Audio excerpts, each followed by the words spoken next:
I never thought my own son's birthday party would be where I'd expose his wife as a liar, a thief, and someone who nearly stole everything I spent my life building. But that's exactly what happened. It was David's 40th.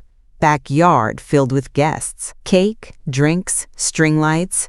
And then Lisa looked at me, right in front of everyone, and said, "You've disgusted me since the day I met you." People turned. Forks paused midair. Someone actually laughed nervously, thinking it was a joke. It wasn't. I should have cried or walked away, but instead I smiled, pulled the remote from my pocket and said, "Let's see if you like what I've prepared." The projector lit up. First, security footage. Then, audio. Lisa's voice, clear, cold, calculated. "Yes, I'd like the deed and investments transferred as soon as possible." "No, he won't notice. It's all under my name now." Gasps. No exaggeration. Gasps. David, my son, stood frozen, his face drained. Lisa turned pale, then red, then furious. She shouted, slapped the remote out of my hand. "Turn that off. You're insane." But I didn't flinch, because what everyone saw next, her forging signatures, her laughing about how Granny won't see it coming. I said just one thing, loud enough for everyone to hear. This isn't revenge. This is evidence, and it's only the beginning. And from that moment on, everything changed. I walked inside, calm on the outside, shaking on the inside. Behind me, chaos. David yelling, Lisa crying, guests whispering. One woman even muttered, "She's been warning him for years." Yeah, I had. David stormed toward the screen, furious. "Stop it, Mom!" But I didn't stop. Lisa snatched the remote, cut the screen to black, and turned on the tears. "I can't believe you do this in front of everyone!" I looked her in the eye. "You should have thought of that at the lawyer's office," she spun to David. "She's unhinged. Make her stop." I asked him calmly, "Is that what you think?" He hesitated. "You could have just talked to us?" "I tried. You called me paranoid." That shut him up. Guests started to drift away. Some stayed, watching like it was a soap opera unfolding live. Lisa kept clawing for control.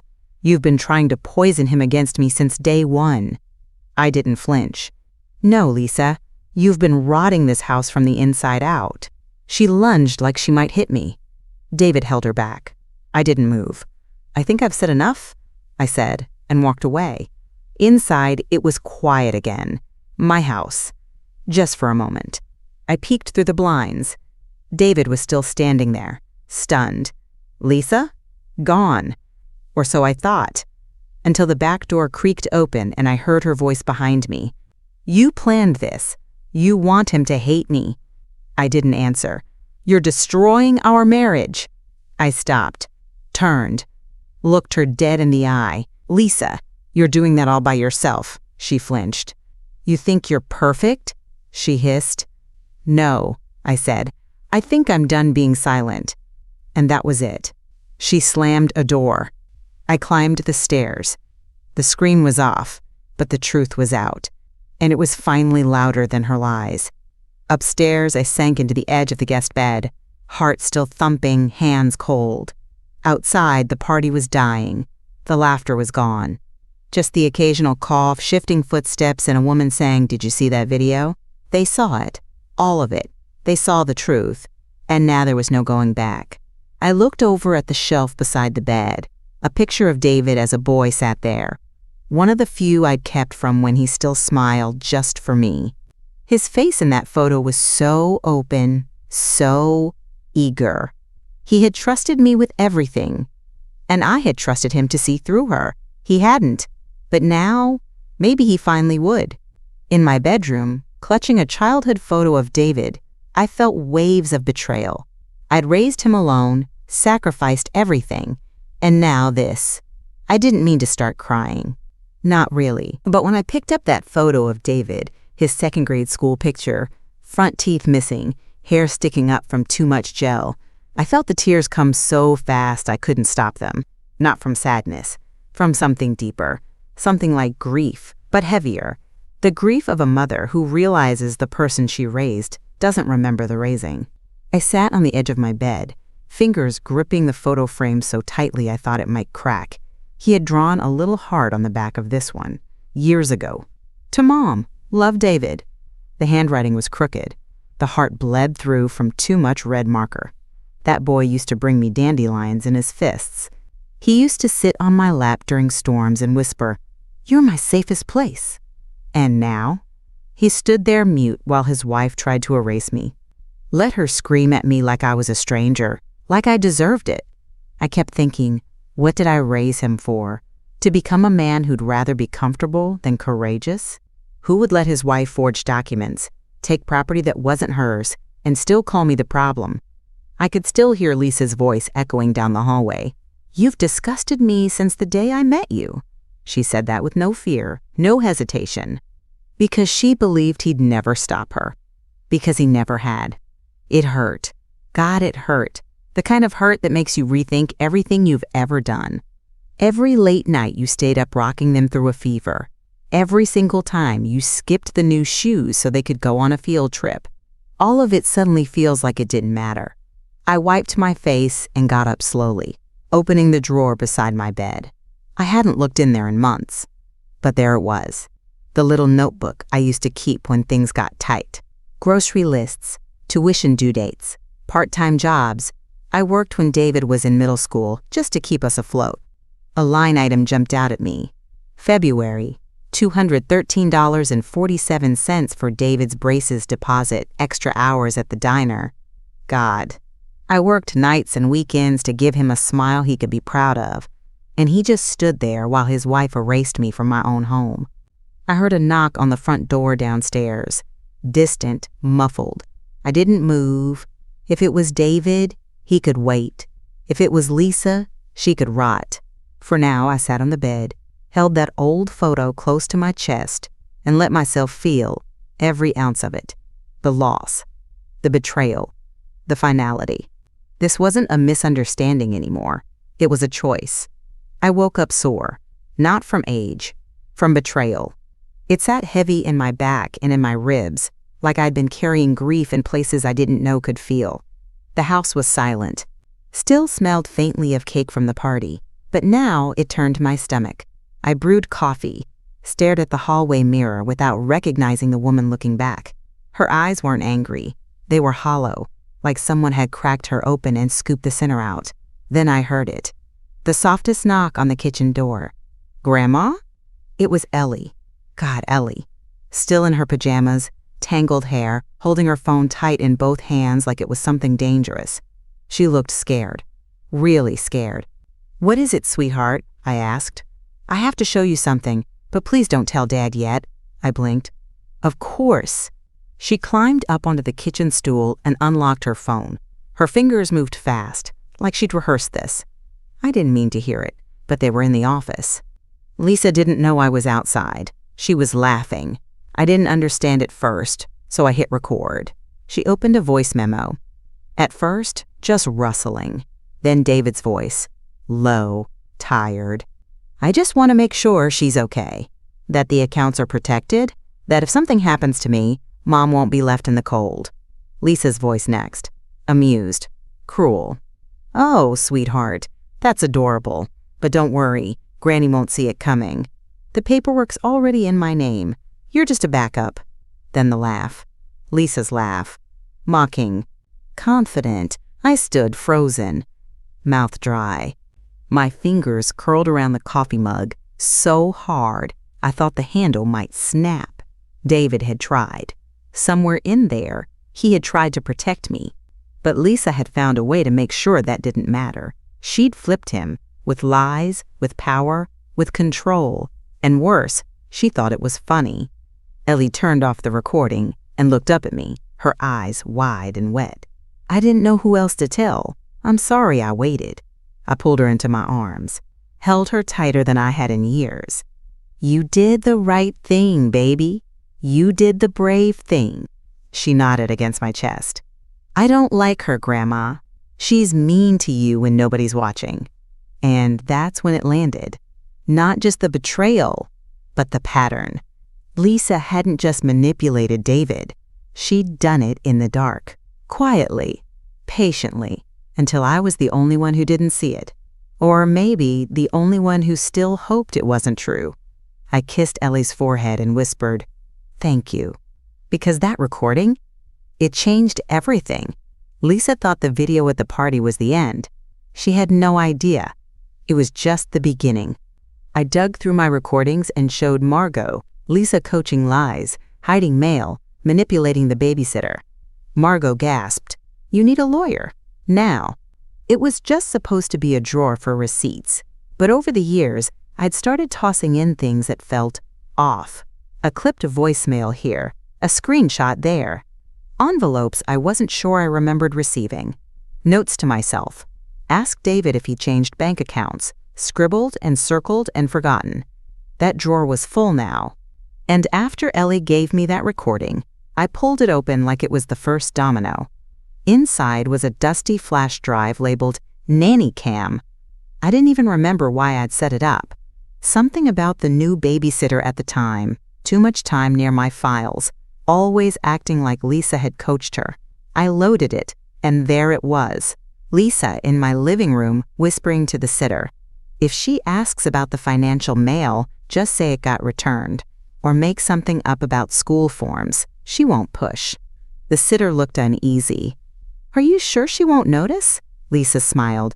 "She notices everything, just not in time." Another clip. Doorbell cam. Lisa sliding open a package, glancing over her shoulder and muttering, "Bank summary. Yep, this one's mine now." She shoved it into her tote before I ever had a chance to see it. I felt sick. I'd been second-guessing myself for years, telling myself I was too suspicious, too sensitive. But it was all real. It was intentional. Later that afternoon, I met Margot at our usual coffee shop. She'd been my friend through chemo, through David's graduation, even through Harold's funeral. If anyone would listen without flinching, it was her. I brought the recordings. All of them. When she watched Lisa coaching Ellie to lie about who really paid for the home renovations, her hand flew to her mouth. When she heard Lisa mocking me on a phone call, David thinks she's still sharp, but one wrong question and she'll forget where her keys are. Margot nearly knocked over her tea. "She's poisoning your own son against you," she whispered. "And you have proof." I just nodded. "You need a lawyer," she said, sharper this time. "Not tomorrow, now. I don't want to blow up his life." She stared at me like I'd grown another head. "Colleen, she's already detonating yours." I didn't argue. Because deep down, I knew she was right. At the lawyer's office, we filed to freeze all assets. Lisa's transfers were built on deception. I finally took a step to take my life back. Margaret Chen had been my lawyer for over a decade. Trustworthy, smart, the kind of woman who never needed to raise her voice to own a room. I sat across from her that Monday morning, my hands shaking only slightly as I slid a folder toward her, labeled in black ink, "Lisa, proof." Inside, USB drive, transcripts, printed screenshots, bank statements, deed transfers, every breadcrumb of deception I could trace. She took her time, scanned each page like she was reading a contract she already knew how to unravel. She didn't gasp, didn't blink, just narrowed her eyes and said, "This is actionable, and it's fraud." I exhaled, slowly. "So what happens now?" Margaret leaned forward. "We file for an emergency injunction. We freeze all transferred assets, house deed, financial accounts, investment reallocations. Anything signed under potential undue influence or deception, we contest it." "And David?" she sighed. "If he didn't know, he's a victim too." I stared down at my hands. My wedding ring caught the light, dull from age. Harold used to call me the backbone, but somewhere between raising David and surviving grief, I'd let myself be reduced to a supporting character in my own house. Not anymore. I want everything frozen. I want her blocked from touching another cent. Margaret nodded. "We'll draft a motion today. We'll need a judge's approval. But with this evidence, it's strong." For the first time in months, I felt something resembling control return to my chest. Not peace, not justice, not yet, but motion.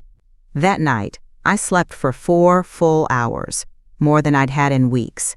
And when I woke, I didn't feel dread. I felt ready. She thought she'd buried me in paper and lies. But I'd kept records too, and now they were coming to light. I created a second video, Lisa coaching Ellie to lie, trashing visitors, misreading bills to David. Then I planned a family video night for the reveal. The asset freeze had been filed. Margaret said we'd hear back from the court within a week. But I couldn't sit still. I wasn't done. Because if the first video had shaken the surface, the second one needed to dig deeper. I wasn't just defending what was mine anymore. I was exposing the slow rot underneath every holiday smile, every "I'm just looking out for him" lie. So I compiled everything else. All the footage Lisa never thought anyone would see. There she was, whispering to Ellie in the upstairs hallway.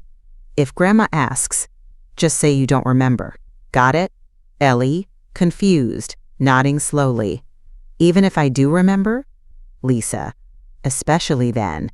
Then another clip, doorbell cam, same angle as before. Lisa greeting a guest with that sugary sweet smile.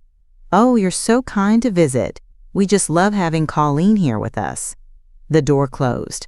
She rolled her eyes and muttered, "These people act like she's still sharp. Give it a year." And the worst one? Audio from the kitchen. David, seated at the counter, reading a medical bill. "Lisa, don't worry, it's just a follow-up, no need to call the doctor." But the paper in her hand said something different, something urgent. She was reading the wrong numbers. On purpose. She wasn't just manipulating me, she was manipulating him. That's when I decided. I wasn't going to show this to a courtroom first. I was going to show it to my son, my granddaughter, maybe even to Lisa, face to face. And I was going to do it in the same room where we once celebrated birthdays and movie nights and Sunday dinners. I texted David, "Let's do a family slideshow night. Just us. Some memories. You in?" He replied within minutes, "Sure, Ellie would love that." I bet Lisa saw the message too. Let her think I was sentimental. Let her believe I was soft again. Because the next video wasn't just proof. It was the truth she couldn't twist, and the mirror David needed. And this time, she wouldn't be able to unplug it.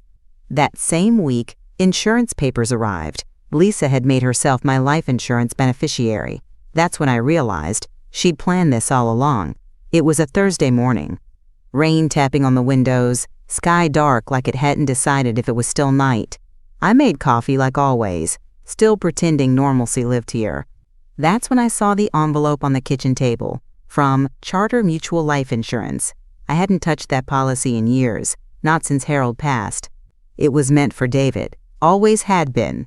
A safety net, not big, but enough to cover expenses, maybe help with Ellie's education one day. I opened it slowly, without suspicion. And then my stomach turned. Beneficiary change request, Lisa Marie Walters. It wasn't a question. It had already been processed. My hands trembled. I flipped to the authorization form. The signature in the box was shaky, but it was mine, or it was supposed to be. But I'd never signed this. I dropped the paper like it was acid. I could feel the panic crawling up my neck, heating my face. My legs moved on their own, carrying me to my office drawer, top right, where I kept the real signature file. Past tax returns, old cards, my handwriting. The signature on this form was too round, too perfect. It mimicked me, but not closely enough. Someone who'd practiced, someone who thought I wouldn't notice. Lisa had crossed a line I hadn't even realized she was walking toward. She wasn't just trying to silence me. She was preparing for me to be gone. My body, my life, my death, all of it converted into numbers, papers, and her name on a line she never earned. This wasn't impulse. It wasn't some vengeful reaction to being caught. This had been planned, meticulously for years. Fake affection, stolen mail, twisted stories to David. And now, financial moves in the event of my death. That wasn't a daughter-in-law, that was a predator. I called Margaret immediately. She answered before the second ring. "I just received a life insurance update," I said, voice low, calm. "Lisa changed my beneficiary, forged my signature." Silence. Then, "Bring it in, right now. We'll get it voided and flagged." My bag was packed before I hung up, because in that moment, one thing became unbearably clear. Lisa hadn't been improvising. She had been executing a plan, and I'd been a step behind. Until now. The next morning, I sat at Margot's kitchen table, nursing a mug of tea I barely tasted. The rain from yesterday hadn't let up. I felt hollow, like my house had turned into a set, a place where I cooked meals and smiled, while my name was being erased one document at a time. How long was I blind? I asked Margot, my voice barely above a whisper. She didn't answer. She didn't have to. Then my phone buzzed. "Ellie," I answered instantly. Her voice was low, hurried. "Grandma, she just told Dad you've been forgetting things, that you left the oven on, that you might not be safe alone." I froze. Ellie kept going. She said, "You're slipping." And Dad, he just got really quiet. There it was, still spinning, still twisting reality like thread. She couldn't destroy me legally, so now she was trying to make me look unstable, as if she was concerned. She was poisoning the well. And David? He was still drinking from it, but she didn't know something had already changed. This time, I was watching her, and I was no longer afraid to be seen. I gathered them for a family slideshow, but instead of old photos, I played the first video again. Lisa bolted for the door. David just stood, shaking. David thought it was just another sentimental night. I said we'd go through old family videos. Ellie could help pick favorites. Lisa could relax, and I'd make popcorn like old times. I even wore the cardigan he liked. The one from the trip to Tahoe. I wanted everything to feel familiar, safe, so when I pulled up the screen and clicked play, Lisa was smiling, glass of wine in hand. Until she wasn't. Because it wasn't Ellie's 5th birthday or a vacation montage, it was her, back in the lawyer's office, signing the transfer papers, saying my name like it was a nuisance. I'd like everything moved into my name. She won't notice. She's not really involved anymore. David flinched. Lisa's smile dropped instantly. "What the hell is this?" she snapped, lunging for the remote. I calmly stepped back. "You've already seen this," I said. But David hasn't. Ellie sat frozen. David stood, hands twitching at his sides. Lisa turned to him, voice rising. "She's manipulating you. She's editing this stuff. David, it's not real." He didn't respond. He just stared at the screen, at the woman he'd built a life with, speaking like I was already a fading problem to be quietly erased. Lisa backed toward the door, frantic. "I'm not doing this. Not again. This is harassment." She reached for her coat. "Running again?" I asked. "That's your instinct when the truth gets a little too sharp, isn't it?" David didn't follow her, didn't stop me. He just whispered, "Is there more?" There was, and we both knew it was time he saw all of it. I played the next clip, Lisa forging David's signature on the power of attorney form. The date? Just 3 weeks before the party. David went pale. I didn't even speak. I just clicked next. The screen blinked, then played a new clip, quiet security footage from the upstairs office. The lighting dim, the angle fixed. Lisa, alone, head down, pen in hand. She pulled a form from her folder, flattened it out, and slowly began copying a signature. David's. It wasn't even rushed. She took her time. Crossed the T just like he does. Slanted the D in that same leftward tilt. She knew exactly how to mimic him. The camera didn't miss a thing. At the top of the page, durable power of attorney. At the bottom, date signed, June 8th, 3 weeks before the party. I glanced at David. His hands were shaking now, fingers curled, lips parted like he might speak, but nothing came out. He staggered a step closer to the screen, eyes locked on the motionless version of Lisa, frozen on the last frame. The signature. His name, written by someone else's hand. Lisa's voice cracked behind us. "That's not what it looks like. David, she's twisting this." But he didn't look at her. He looked at me. "Why didn't you tell me?" I swallowed. "Because you wouldn't have believed me." His knees buckled just slightly, like someone had kicked out the floor beneath him. He sat down hard, elbows on his knees, face in his hands. Lisa was still hovering near the door, like a cornered animal unsure whether to run or beg. And I stood between them, silent. I wasn't gloating, I was grieving. Because this wasn't just a betrayal, it was a theft. And now David finally knew who was holding the pen. David stood so fast, the chair nearly toppled behind him. He didn't say a word, just turned, eyes wide, and walked out of the room like he couldn't breathe. Lisa scrambled after him, calling his name like a bad actress who suddenly forgot her lines. The hallway door slammed. Ellie looked at me, terrified. "Grandma, is Daddy okay?" I touched her hand gently. "He's seen the truth. That's never easy." We sat there in silence, the paused video still frozen on the TV, Lisa's forgery glowing like a warning light. 10 minutes passed, then 15. Finally, the door creaked open. David re-entered, face red and blotchy. I hadn't seen him cry since Harold's funeral. His voice trembled, but not with confusion anymore, with rage. He looked at Lisa. "How could you betray our family?" Lisa's whole body stiffened. "Oh, please." Her voice cracked, not with sadness, but venom. "You think this is betrayal? She's been manipulating you for years. This is her revenge. She's always hated me." She pointed at me like I was a disease. David shook his head. Don't do that." "Oh, come on," Lisa shrieked. "You think she's innocent? She's been planting seeds, turning you against me. She staged this whole thing. You think I forged a signature? She probably edited that video. She's not some poor victim. She's calculated." Her voice cracked louder this time, unhinged, scared, and there it was, the mask slipping for everyone to see. I stood slowly.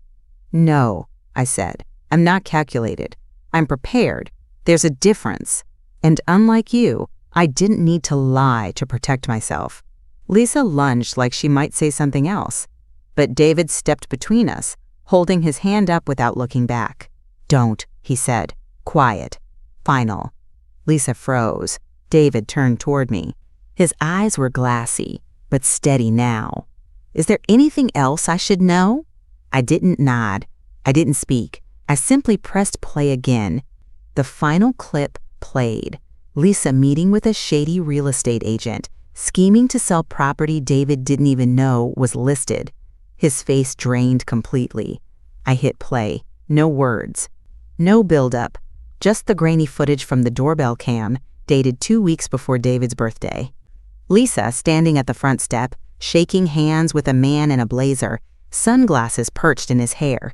He held a clipboard and wore a smirk too casual for a first-time visit.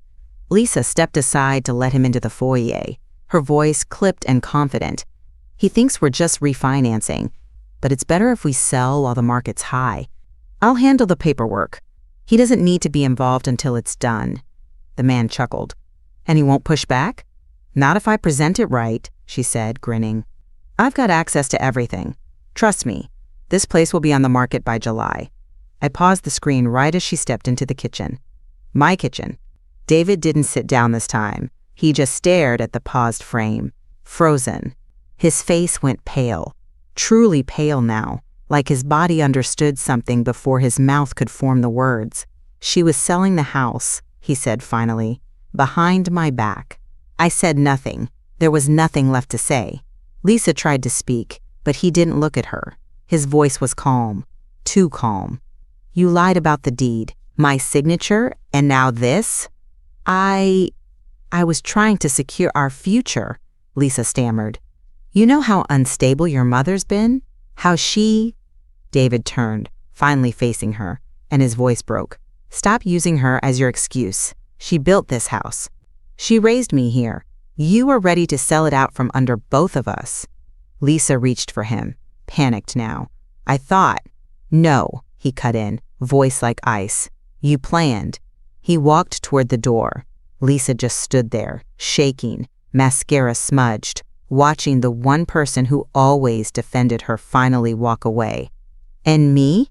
I stayed rooted to the floor. I didn't smile. I didn't cry.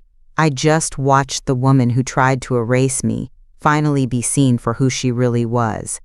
And the son I'd almost lost? He finally saw it too. The next day, David served Lisa divorce papers and filed an injunction. She was ordered out of the house. I was reinstated as owner and trustee. It happened fast. Faster than I expected. By 10 a.m. the next morning, Margaret texted me. It's official. David filed. Injunction approved. I read it 3 times before I let the truth settle. David didn't just believe me now. He was acting on it. An hour later, a process server pulled up in front of the house. I stayed inside, watched through the window as Lisa opened the door in her robe, saw the man with the envelope, and froze. She took it. Didn't say a word. But I could see it in her face. Pure disbelief. Not fear. Not even guilt. Just outrage. Outrage that she'd lost control. That her story had fallen apart before she could rewrite the ending. David wasn't home. He made sure of that. He had gone to the courthouse early, filed both the divorce petition and a temporary injunction. Cited financial manipulation, suspected fraud, and emotional coercion. Margaret had helped him draw up every line. The judge didn't hesitate. Lisa was ordered to vacate the house within 48 hours. And me? I was reinstated, legally, as the full property owner and trustee of the family account. I walked through the house alone that afternoon. Every room looked different now, even though nothing had moved.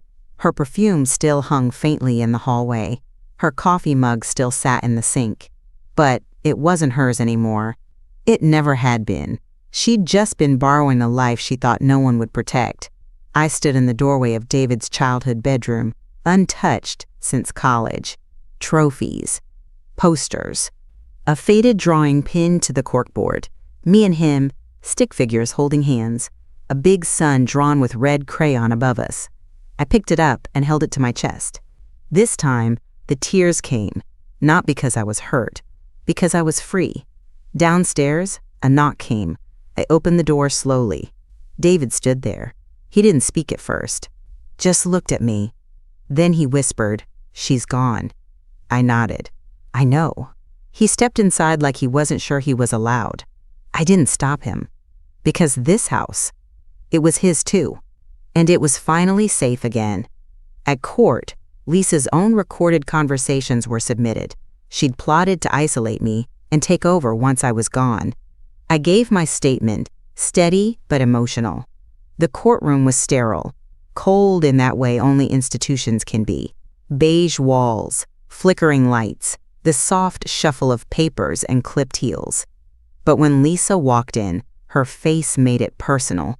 She avoided my eyes, wore gray instead of her usual cream, sat beside her lawyer like she hadn't schemed her way into this seat, like she was the one being wronged. But she wasn't.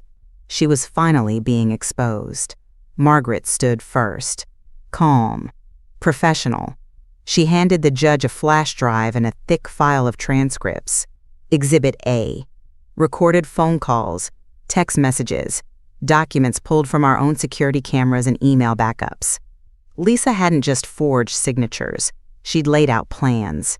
One call in particular played across the courtroom speakers. If I can get David to shift everything while she's still with it, we can avoid probate. When she's gone, it's seamless. There was laughter. Her voice. Then, she's too proud to admit she's declining, but I've been dropping hints, misplaced keys, missed appointments. David's starting to see it. I didn't flinch. The judge stared at the screen, stone-faced. David, sitting beside Margaret, looked down the entire time. Then it was my turn. I stood, walked slowly to the front, hands only slightly shaking. "My name is Colleen Walters," I began. "I raised my son alone after my husband passed. I worked 2 jobs to keep our house. I paid the taxes, fixed the roof, planted every tree in that backyard." I took a breath. "And in return, I was lied to, manipulated, gaslit, told I was forgetful, dramatic, paranoid, all while someone I trusted stole from me. And worse, planned for my death like it was a financial transaction. My voice didn't crack. Not once. Because I wasn't scared anymore. Lisa didn't speak. Her lawyer asked for a break. It was denied. That day, the judge made no ruling. But he made one thing clear. Lisa's actions had consequences. In the hallway, David hugged me, tears in his eyes. Ellie too. For the first time, I didn't feel like a ghost in my own family. I felt seen.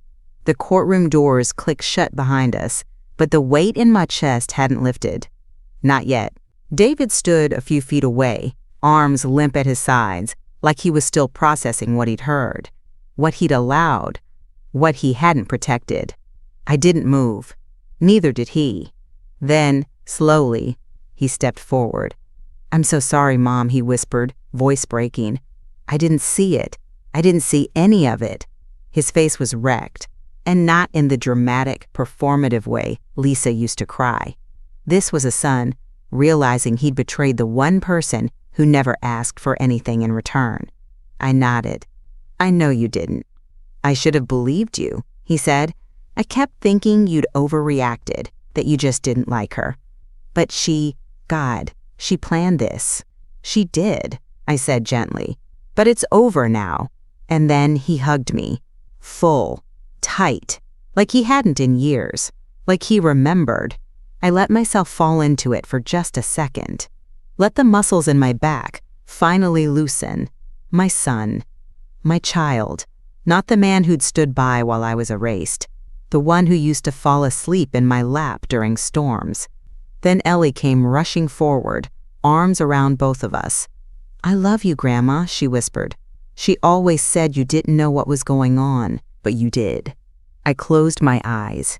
She knew. Even through all Lisa's lies and manipulations, Ellie had known that I wasn't crazy, that I wasn't weak, that I was still me. The hallway was quiet, just the three of us.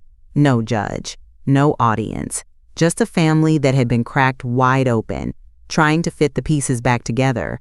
It wouldn't be fast. It wouldn't be easy. But for the first time in years, I didn't feel like a guest in my own bloodline. I felt seen. I felt home.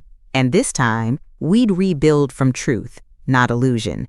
2 weeks after court, we were called back for the ruling. I didn't dress up. I wore the same navy sweater I'd worn to my last chemotherapy session years ago. That sweater had seen survival. I figured it might as well witness justice too. Lisa arrived with her attorney, but no expression, no tears. Just that hollow, seething look people wear when they finally understand they've lost, but still can't believe the rules applied to them. Her parents were in the back row this time. They'd never come to see me during birthdays or holidays, but now that their daughter was facing fines and legal embarrassment, they showed up like it was a funeral. It was, just not mine. The judge didn't waste time. He ruled that the deed to the house had been unlawfully transferred. It would revert fully to me. David's investment accounts? Restored. All financial instruments Lisa had tampered with were frozen, pending full audit. And then came the part that made her jaw clench.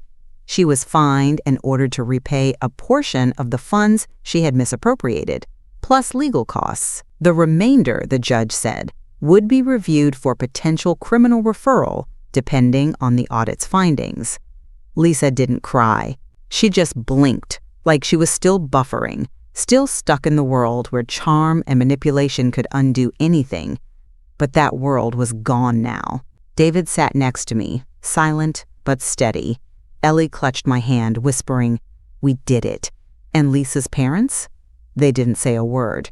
Not to the judge, not to Lisa, not to me. They just sat there, like statues, watching the castle their daughter had built out of deceit collapse into dust. We walked out quietly. No gloating, no speeches, just the deep, heavy silence of something ending and something better beginning. 6 months later, we planted a rose bush in the yard, David, Ellie, and me. No more pretending. Just truth and the peace that finally followed it. Thanks so much for watching and staying with me through the whole journey. If this story hit close to home or even just made you feel something, drop a comment below. Have you ever seen someone like Lisa? Or maybe lived through something similar? I'd love to hear your story. Tell me where you're watching from too. I'm always amazed by how far these stories reach. And if you found this powerful, go ahead and hit that like button, share it with someone who needs to hear it, and don't forget to subscribe. There's more truth where this came from.